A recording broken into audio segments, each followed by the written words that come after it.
ಕೇಂದ್ರ ಸಚಿವ ಎಚ್.ಡಿ. ಕುಮಾರಸ್ವಾಮಿ ಹಾಗೂ ಎಡಿಜಿಪಿ ಚಂದ್ರಶೇಖರ್ ನಡುವೆ ಇದೀಗ ವಾಕ್ಸಮರ ತಾರಕಕ್ಕೇರಿದ್ದು, ಇದರ ಮಧ್ಯೆ ಶ್ರೀ ಸಾಯಿ ಮಿನರಲ್ಸ್ ಪ್ರಕರಣಕ್ಕೆ ಸಂಬಂಧಪಟ್ಟಂತೆ ಲೋಕಾಯುಕ್ತ ಹಾಗೂ ಎಸ್ಐಟಿ ಅಧಿಕಾರಿಗಳು ಎಚ್.ಡಿ. ಕುಮಾರಸ್ವಾಮಿ ಅವರ ಜಾಮೀನು ರದ್ದತಿಗೆ ಕೋರ್ಟಿಗೆ ಅರ್ಜಿ ಸಲ್ಲಿಸುವ ಸಾಧ್ಯತೆ ಇದೆ ಅಂತ ತಿಳಿದು ಬಂದಿದೆ.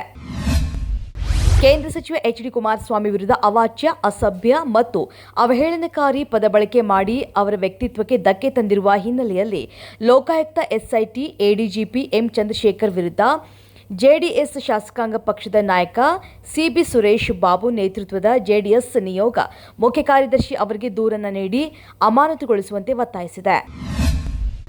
ಬೆಂಗಳೂರು ನಗರ ಜಿಲ್ಲೆಯ ಆನೇಕಲ್ ತಾಲೂಕಿನ ಜಿಗಣಿಯಲ್ಲಿ ಅಕ್ರಮವಾಗಿ ನೆಲೆಸಿದ್ದ ಪಾಕ್ ಪ್ರಜೆ ಸೇರಿ 4 ವಿದೇಶಿಗರನ್ನ ಪೊಲೀಸರು ಬಂಧಿಸಿದ್ದಾರೆ.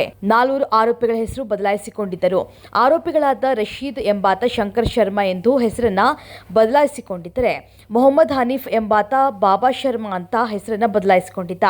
ಆರೋಪಿಗಳ ಮನೆಯಲ್ಲಿ ಲ್ಯಾಪ್ಟಾಪ್ ಸೀಸ್ ಮಾಡಲಾಗಿದ್ದು ಪರಿಶೀಲನೆ ನಡೆಸಲಾಗ್ತಾ ಇದೆ. ರಾಜ್ಯ ಕಾಂಗ್ರೆಸ್ ಸರ್ಕಾರದ 5 ಗ್ಯಾರಂಟಿ ಯೋಜನೆಗಳ ಪೈಕಿ ಗೃಹಲಕ್ಷ್ಮಿ ಯೋಜನೆಯ ಬಗ್ಗೆ ಅಪಸ್ವರ ಕೇಳಿ ಬಂದಿದೆ. ಎಲ್ಲ ದಾಖಲೆಗಳಿದ್ದರೂ ರಾಜ್ಯದ 1.82 ಲಕ್ಷ ಮಹಿಳೆಯರಿಗೆ 1 ಕಂತಿನ ಹಣ ಖಾತೆಗೆ ಜಮೆಯಾಗಿಲ್ಲ ಅಂತ ಮಾಧ್ಯಮಗಳಲ್ಲಿ ವರದಿಯಾಗಿದೆ. ಈ ವಿಚಾರವಾಗಿ ವಾಗ್ದಾಳಿ ನಡೆಸಿರುವಂತಹ ರಾಜ್ಯ ಬಿಜೆಪಿ ಗ್ಯಾರಂಟಿಗಳಿಗೆ ಕಾಂಗ್ರೆಸ್ ಸರ್ಕಾರ ತಿಲಾಂಜಲಿ ಇಟ್ಟಿದೆ ಅಂತ ಗುಡುಗಿದೆ.